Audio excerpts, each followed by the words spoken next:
5 বছরের ইম্প্যাক্ট, 50 বছরের আলোড়ন। ওসমান হাদির মৃত্যুতে অগ্নিগর্ভ বাংলাদেশ। এক যোদ্ধার পতন, রাজধানীতে আগুন, ওসমান হাদির মৃত্যু ঘিরে রাতভর তাণ্ডব। রিকশায় গুলিবিদ্ধ থেকে রাষ্ট্রজুড়ে বিস্ফোরণ, ওসমান হাদির মৃত্যু কি বার্তা দিল? এতক্ষণ শুনছিলেন সংবাদ শিরোনাম, এবার থাকছে বিস্তারিত। একটা তুমুল মিছিল হচ্ছে অন্যায়ের বিরুদ্ধে। সেই মিছিলের সামনে আমি আছি, কোনো একটা বুলেট এসে আমার বুকটা হয়তো বিদ্ধ করে দিয়েছে। এই কথাগুলো কোনো গল্প নয়।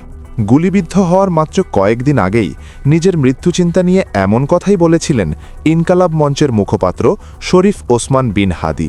নিজেকে তিনি পরিচয় দিতেন ইনসাফের এক ফেরিওয়ালা হিসেবে। অন্যায়ের বিরুদ্ধে সোচ্চার এই অকুতভয় জুলাই যোদ্ধা ছোটবেলা থেকেই স্বপ্ন দেখতেন একটি তুমুল মিছিল হচ্ছে অন্যায়ের বিরুদ্ধে, আর সেই মিছিলে তিনিও আছেন। 8 ডিসেম্বর একটি বেসরকারি টেলিভিশনকে দেওয়া সাক্ষাৎকারে হাদি বলেন, জীবন ও মৃত্যু আল্লাহর হাতে।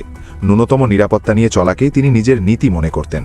পরিবারের দুশ্চিন্তার কথা জানলেও বলেছিলেন, একজন বিপ্লবী সংগ্রামীর মৃত্যু ঘরে বসে হয় না, তার মৃত্যু হয় রাজপথে, সংগ্রামের মাঝেই।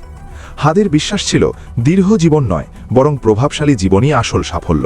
তিনি বলতেন, 50 বছর বেঁচে কোনো পরিবর্তন না আনার চেয়ে 5 বছর বেঁচে আগামী 50 বছরের ইম্প্যাক্ট তৈরি করাই বড় অর্জন। গত 12 ডিসেম্বর রাজধানীর বিজয়নগরে গণসংযোগ শেষে ফেরার পথে চলন্ত রিকশায় থাকা অবস্থায় গুলিবিদ্ধ হন শরীফ ওসমান হাদি। টানা 7 দিন মৃত্যুর সঙ্গে লড়াইয়ের পর বৃহস্পতিবার রাতে সিঙ্গাপুর জেনারেল হাসপাতালে তিনি শেষ নিঃশ্বাস ত্যাগ করেন। 24-এর গণ অভ্যুত্থানের এই অকুতভয় যোদ্ধা চলে গেলেও তার রেখে যাওয়া লড়াই ও আদর্শ এখনও রয়ে গেছে। ইনকিলাব মঞ্চের মুখপাত্র ওসমান হাদির মৃত্যুর খবরে রাজধানী ঢাকাসহ দেশের বিভিন্ন স্থানে ছড়িয়ে পড়ে তীব্র উত্তেজনা।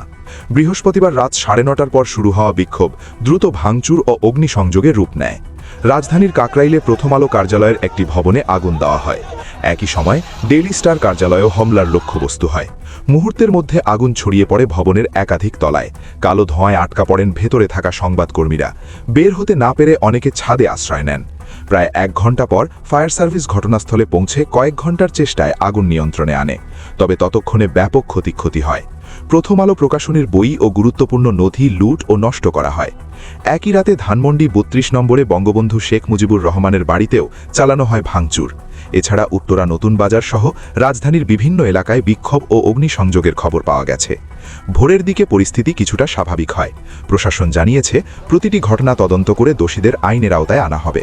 নিরাপত্তাজনিত কারণে সাংস্কৃতিক প্রতিষ্ঠান ছায়ানট সব কার্যক্রম স্থগিত করেছে। ঘটনাগুলো নতুন করে প্রশ্ন তুলছে নিরাপত্তা, জবাবদিহি ও সহিংসতার পরিণতি নিয়ে। রাফসান রাফি, উত্তরবঙ্গ 24 টিভি।